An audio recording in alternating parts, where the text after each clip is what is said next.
கரிக்கிரி என்னும் பறவைகள் புகலிடம் எந்த மாவட்டத்தில் உள்ளதுன்னு கேட்டிருக்காங்க பாருங்க. அதாவது கரிக்கிரி என்பது ஒரு இடம், அந்த இடத்துல பறவைகள் வாழ்றனால அது பறவைகளோட புகலிடமா இருக்கு. இந்த கரிக்கிரி என்ற இந்த இடம் எந்த மாவட்டத்துல இருக்குன்னு கேட்டிருக்காங்க. ராமநாதபுரம், ஈரோடு, தஞ்சாவூர், காஞ்சிபுரம்னு சொல்லிட்டு 4 விடை கொடுத்திருக்காங்க.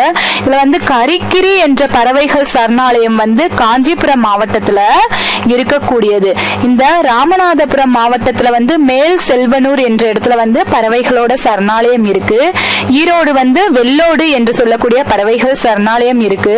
தஞ்சாவூர் வடுவூர் என்று சொல்லப்படுகின்ற பறவைகள் சரணாலயம் இருக்கு. காஞ்சிபுரத்துல இருக்கக்கூடியது இந்த கரிக்கிரி என்று சொல்லக்கூடிய பறவைகளோட புகலிடம். பறவைகளோட புகலிடம்னாலும் சரணாலயம்னாலும் ஒண்ணுதான். அதுக்கப்புறம் தஞ்சாவூர் மாவட்டத்தில் அமைந்துள்ள பறவைகள் சரணாலயத்தின் பெயர் என்னன்னு கேட்டிருக்காங்க. வெள்ளோடு, கூந்தன்குளம், வேட்டங்குடி, வடுவூர்னு சொல்லிட்டு 4 விடை கொடுத்திருக்காங்க. தஞ்சாவூர் மாவட்டத்துல இருக்கக்கூடிய ஊர்களுக்கு பொதுவா ஊர் இந்த மாதிரி தஞ்சாவூர்னு முடிஞ்சிருக்கிற மாதிரி ஊர்னே முடியும். அதை வச்சே வடுவூர்னு சொல்லி கண்டுபிடிச்சிடலாம். அதாவது இந்த தஞ்சாவூர் மாவட்டத்துல இருக்கக்கூடிய வடுவூர் என்ற இடத்துல பறவைகளோட சரணாலயம் இருக்கு. அதே மாதிரி இந்த வெள்ளோடு என்று சொல்லக்கூடிய இந்த பறவைகளோட சரணாலயம் எங்க இருக்கு அப்படின்னா ஈரோடு மாவட்டத்துல இருக்கு. கூந்தன்குளம் தெரியும், திருநெல்வேலி மாவட்டத்துல இருக்கக்கூடிய பறவைகள் புகலிடம் தான் இந்த கூந்தன்குளம். அதுக்கப்புறம் வேட்டங்குடி என்பது சிவகங்கை மாவட்டத்துல இருக்கக்கூடிய பறவைகள் சரணாலயத்தோட பேரு. எனவே தஞ்சாவூர் மாவட்டத்தில் அமைந்துள்ள பறவைகள் சரணாலயத்தின் பெயர் என்னன்னு பார்த்தோம் அப்படின்னா வடுவூர் தான் சரியான விடை. அதுக்கப்புறம் பழவேற்காடு பறவைகள் சரணாலயம் அமைந்துள்ள மாவட்டம் எதுன்னு கேட்டிருக்காங்க பாருங்க. திருவள்ளூர், கடலூர், மதுரை, திருவாரூர்னு சொல்லிட்டு 4 விடைகள் கொடுத்திருக்காங்க. சரியான விடை எதுன்னு பார்த்தோம்னா திருவள்ளூர் தான் சரியான விடை. அதாவது பழவேற்காடு என்று சொல்லக்கூடிய அந்த பறவைகள் சரணாலயம் திருவள்ளூர் மாவட்டத்துல அமைஞ்சிருக்கு. அதுக்கப்புறம் இசையமுது என்னும் தலைப்பில் அமைந்த பாடலை இயற்றியவர் யாருன்னு கேட்டிருக்காங்க. பாரதிதாசன், கண்ணதாசன், பாரதியார், வாணிதாசன் சொல்லிட்டு 4 விடைகள் கொடுத்திருக்காங்க. இந்த விடை என்னன்னு பார்த்தோம்னா பாரதிதாசன் தான் சரியான விடை. ஏன்னா பாரதிதாசன் தான் அதிகமாக இந்த அமுது அப்படின்ற இந்த சொல்ல பயன்படுத்துவாரு. அதாவது தமிழ் அமுது, இசை அமுதுன்னு சொல்லி நிறைய பாடல்களை ஏற்றிருக்காரு. எடுத்துக்காட்டா பார்த்தோம்னா தமிழுக்கும் அமுதென்று பேர், அந்த தமிழின் தமிழ் எங்கள் உயிருக்கு நேர்னு சொல்லிட்டு பாடியிருக்காரு. எனவே இந்த அமுது என்று சொல்லக்கூடிய வார்த்தையை அதிகமாக பயன்படுத்தக்கூடியவர் பாரதிதாசன் தான். எனவே இசை அமுது என்னும் தலைப்பில் அமைந்த பாடலை இயற்றியவர் யார் அப்படின்னா பாரதிதாசன்றதுதான் சரியான விடை. அதுக்கப்புறம் வையம் என்ற சொல்லின் பொருள் என்னன்னு கேட்டிருக்காங்க பாருங்க. சூரியன், உலகம், சந்திரன், புதல்வன் சொல்லிட்டு 4 விடை கொடுத்திருக்காங்க. சூரியனுக்கு பகலவன், ஞாயிறுன்னு சொல்லிட்டு வேறு வேறு பெயர்கள் இருக்கு. இந்த உலகத்தை குறிக்கக்கூடிய இந்த சொல் தான் வையம். அதாவது வையம் என்ற சொல்லின் பொருள் என்னன்னு பார்த்தோம்னா உலகம் தான் சரியான விடை. அதுக்கப்புறம் கீழ் காண்பனவற்றுள் பாரதிதாசனால் இயற்றப்பட்ட நூல் எதுன்னு கேட்டிருக்காங்க பாருங்க. 4 விடை கொடுத்திருக்காங்க. சங்கொலி, தமிழின்பம், குடும்ப விளக்கு, ஆத்திச்சூடின்னு சொல்லிட்டு 4 விடை கொடுத்திருக்காங்க. சரியான விடை என்னன்னு பார்த்தோம்னா இதுதான். அதாவது குடும்ப விளக்கு, இருண்ட வீடு போன்ற நூல்களை இயற்றியவர் பாரதிதாசன். குடும்ப விளக்கு தான் சரியான விடை. சங்கொலி யார் இயற்றியது அப்படின்னு எல்லாருக்குமே தெரியும், நாமக்கல் கவிஞரால் இயற்றப்பட்டது. எனவே பாரதிதாசனால் இயற்றப்பட்ட நூல் எது அப்படின்னு கேட்டா குடும்ப விளக்கு தான் சரியான விடை. அதுக்கப்புறம் கேம்பிரிட்ஜ் பல்கலைக்கழகம் எங்க அமைந்துள்ளதுன்னு கேட்டிருக்காங்க பாருங்க. இங்கிலாந்து, சென்னை, ஜப்பான், மலேசியான்னு சொல்லிட்டு 4 விடை கொடுத்திருக்காங்க பாருங்க. அதாவது இந்த கேம்பிரிட்ஜ் பல்கலைக்கழகம் மிகவும் புகழ் வாய்ந்த ஒரு பல்கலைக்கழகம். அது இங்கிலாந்து நாட்டுல இருக்கக்கூடிய ஒரு பல்கலைக்கழகம். எனவே கேம்பிரிட்ஜ் பல்கலைக்கழகம் எங்க அமைந்துள்ளதுன்னா இங்கிலாந்து தான் சரியான விடை. அதுக்கப்புறம் பார்த்தோம்னா மில்டன் என்பவர் எந்த மொழி கவிஞர்னு கேட்டிருக்காங்க பாருங்க. ஆங்கிலம், தமிழ், மலையாளம், வடமொழின்னு சொல்லிட்டு 4 விடை கொடுத்திருக்காங்க. மில்டன் ஒரு ஆங்கில கவிஞர். இந்த மில்டனை தான் நம்ம கம்பரோட ஒப்பிட்டு சொல்லுவோம். அதாவது கம்பரை போல் மில்டரை போல் அப்படின்றது 2 பேரையும் ஒப்பிட்டு சொல்றது. ஆங்கில கவிஞரான மில்டன் தமிழ் கவிஞரான கம்பனோட ஒத்து போறதா அந்த ஒப்பீட்டு அறிஞர்கள் சொல்லியிருப்பாங்க. எனவே மில்டன் என்பவர் ஆங்கில மொழி கவிஞர் தான் சரியான விடை. அதுக்கப்புறம் பார்த்தோம்னா கீழ் காண்பவர்களுள் வடமொழி நாடக ஆசிரியர் யாருன்னு கேட்டிருக்காங்க. கண்ணதாசர், காளிதாசர், அரிஸ்டாட்டில், கம்பதாசர்னு சொல்லிட்டு 4 பேரை கொடுத்திருக்காங்க. இங்க பார்த்தோம்னா கண்ணதாசர் எல்லாருமே தெரியும், அவர் வந்து தமிழ் கவிஞர். அதே மாதிரி கம்பதாசரும் தமிழ் கவிஞர். இங்க வந்து கொடுத்திருக்கிற அரிஸ்டாட்டில் வந்து கிரேக்க இலக்கிய கவிஞர், அதாவது கிரேக்க நாடக ஆசிரியர் அரிஸ்டாட்டில் கவிதையியல் முதலான நூல்களை வந்து ஏற்றியிருக்காரு. அதுக்கப்புறமா இருக்கிற காளிதாசன் தான் சரியான விடை. அதாவது வடமொழி நாடக ஆசிரியர் யார் அப்படின்னு கேட்டா காளிதாசர். காளிதாசர் எழுதிய சாகுந்தலம் என்ற நாடகம் வந்து மிகவும் புகழ் வாய்ந்த நூலாக வந்து விளங்குது. எனவே கீழ் காண்பவர்களுள் வடமொழி நாடக ஆசிரியர் யாருன்னு பார்த்தா காளிதாசர் தான் சரியான விடை. டால்ஸ்டாய் எந்த நாட்டை சார்ந்த எழுத்தாளர்னு கேட்டிருக்காங்க பாருங்க.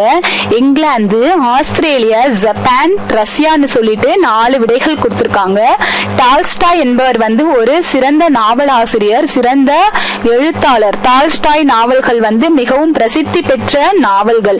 அவர் வந்து ரஷ்ய நாட்டு கவிஞராக விளங்கியவர். அதாவது டால்ஸ்டாய் எந்த நாட்டை சார்ந்த எழுத்தாளர் அப்படின்னா ரஷ்ய நாட்டை சார்ந்த எழுத்தாளர் தான் சரியான விடை.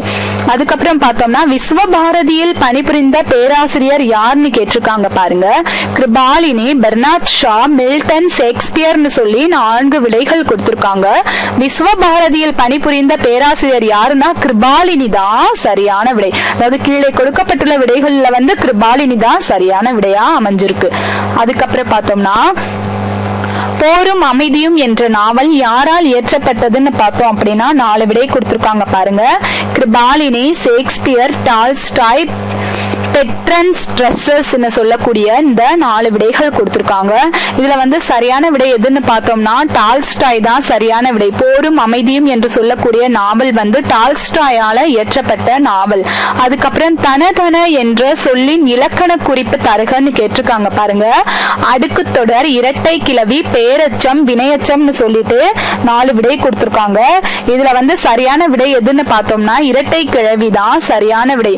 அதாவது தன அப்படின்ற இந்த தன என்று சொல்லக்கூடிய இந்த சொல்ல வந்து தன அப்படின்னு தனியா பிரிச்சாங்கன்னா அது வந்து பொருள் தராது. அதாவது தன என்ற சொல்ல வந்து தனியா பிரிச்சா வந்து பொருள் தராது.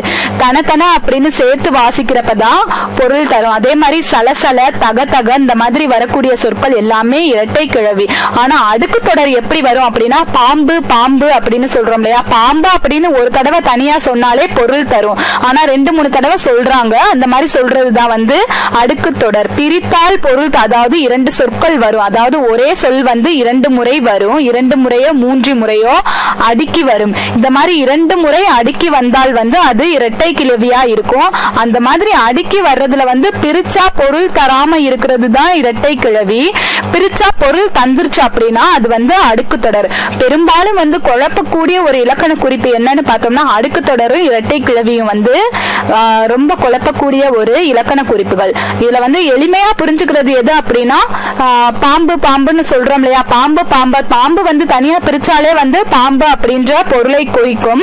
ஆனால் சலசல, தன அப்படின்னு இந்த சொல்ல வந்து பிரிச்சு பார்த்தோம் அப்படின்னா வந்து அது வந்து பொருளை குறிக்காது. எனவே அது வந்து இரட்டை கிளவி. பாம்பு என்பது போன்று பொருள் தரக்கூடிய சொற்கள் வந்து அடுக்கு தொடர்னு சொல்லிட்டு ஈஸியா புரிஞ்சுக்கலாம். அதுக்கப்புறம் ஏறத்தாழ 400 ஆண்டுகளுக்கு முன் தமிழகத்தின் காடு மலைகளில் வாழ்ந்தவர்கள் யாருன்னு கேட்டிருக்காங்க பாருங்க. சமணர்கள், பௌத்தர்கள், சித்தர்கள், புலவர்கள்னு சொல்லிட்டு 4 விடைகள் கொடுத்திருக்காங்க. சமணர்கள் வந்து மலைகள்ல வாழ்ந்தது வந்து எல்லாருக்குமே தெரியும். ஆனா இங்க கேட்டிருக்கிறது வந்து தமிழகத்தின் காடு மலைகள் அப்படின்னு கேட்டிருக்கிறனால சித்தர்கள் தான் சரியான விடை. பொதுவா வந்து சித்தர்கள் வந்து காடுகள்லயும் மலைகள்லயும் வந்து வாழ்ந்தாங்க. அதாவது சாதாரண இயல்பாக இருக்கக்கூடிய அந்த மனிதர்களை காட்டிலும் வேறுபட்டு இருந்தவர்கள் தான் இந்த சித்தர்கள். அவர்கள் வந்து தமிழகத்தின் காடு மலைகளில் இருந்து கொண்டு நிறைய பாடல்களை வந்து ஏற்றினாங்க. இந்த சித்தர்கள்ல வந்து குறிப்பிடத்தக்கவங்க யாரு அப்படின்னா சிவவாக்கியார் என்று சொல்லப்படக்கூடிய சிவவாக்கியார் சித்தர். திருமூலரும் ஒரு சித்தர் தான். அதுக்கப்புறம் 12 திருமுறைகள்ல வந்து திருமந்திரத்தை ஏற்றிய அந்த திருமூலரும் ஒரு சித்தர் தான். அதுக்கப்புறம் கடுவெளி சித்தர், பாம்பாட்டி சித்தர், குதம்பை சித்தர் என்று சொல்லப்படுகின்ற நிறைய சித்தர்கள் வந்து தமிழகத்துல வந்து வாழ்ந்தாங்க. அவங்க வந்து தமிழகத்துல இருக்கக்கூடிய காடு மலைகள்ல வாழ்ந்தாங்க. எனவே ஏறத்தாழ 400 ஆண்டுகளுக்கு முன் தமிழகத்தின் காடு மலைகளில் வாழ்ந்தவர்கள் யார் அப்படின்னா சித்தர்கள் தான் சரியான விடை. 400 ஆண்டுகளுக்கு முன்பு வந்து அதிகமாக வாழ்ந்தாங்க. ஆனா இன்றைய காலகட்டத்துல கூட ஒரு சில சித்தர்கள் வந்து வாழ்றதாக வந்து சொல்லப்படுது. அதுக்கப்புறம் உருவ வழிபாடு செய்யாமல் வெட்ட வெளியேயே கடவுளாக வழிபட்டவர் யாருன்னு கேட்டிருக்காங்க. பொதுவா சித்தர்கள் வந்து எல்லாத்தையும் உணர்ந்தவங்க. அதாவது அவங்கள்ட்ட வந்து ஏதோ ஒரு ஞானம் வந்து அவங்களுக்கு கிடைச்சிட்டனால, அதாவது சித்து விளையாட்டு செய்யக்கூடியவர்கள், ஞானத்தை பெற்றவர்களை தான் சித்தர்கள்னு சொல்றோம்.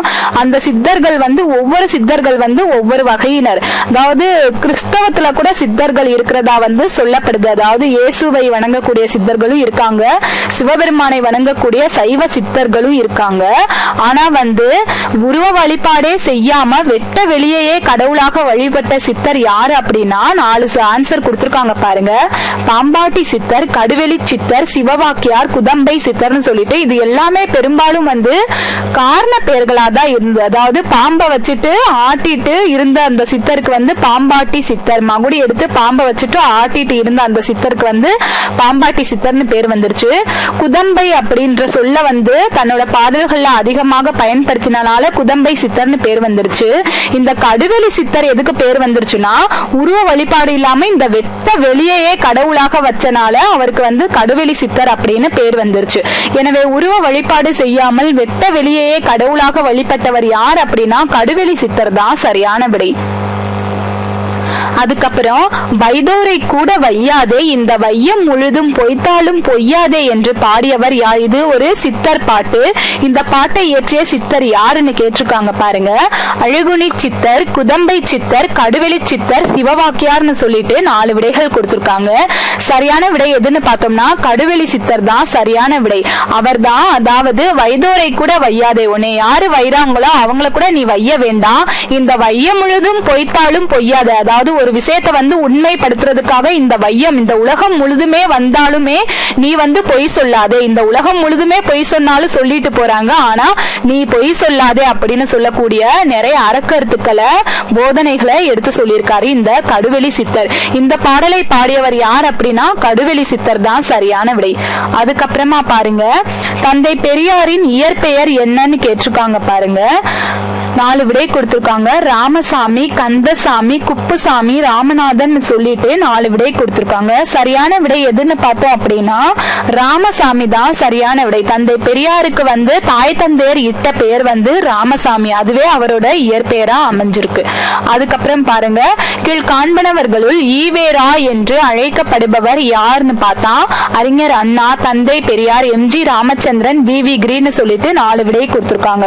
சரியான விடை என்ன அப்படின்னு பார்த்தோம் அப்படின்னா தந்தை பெரியார் தான் ஈவே ராமசாமி என்று அழைக்கப்படுகின்றவர். தந்தை பெரியார் தான். அவரு ஈரோட்டு மாவட்டத்தை சார்ந்தனால ஈ அப்படின்ற இந்த எழுத்து வந்து வந்தது. ரா என்பது ராமசாமியை குறிப்பது. எனவே கீழ் காண்பவர்களில் ஈவேரா என்று அழைக்கப்படுபவர் தந்தை பெரியார். அது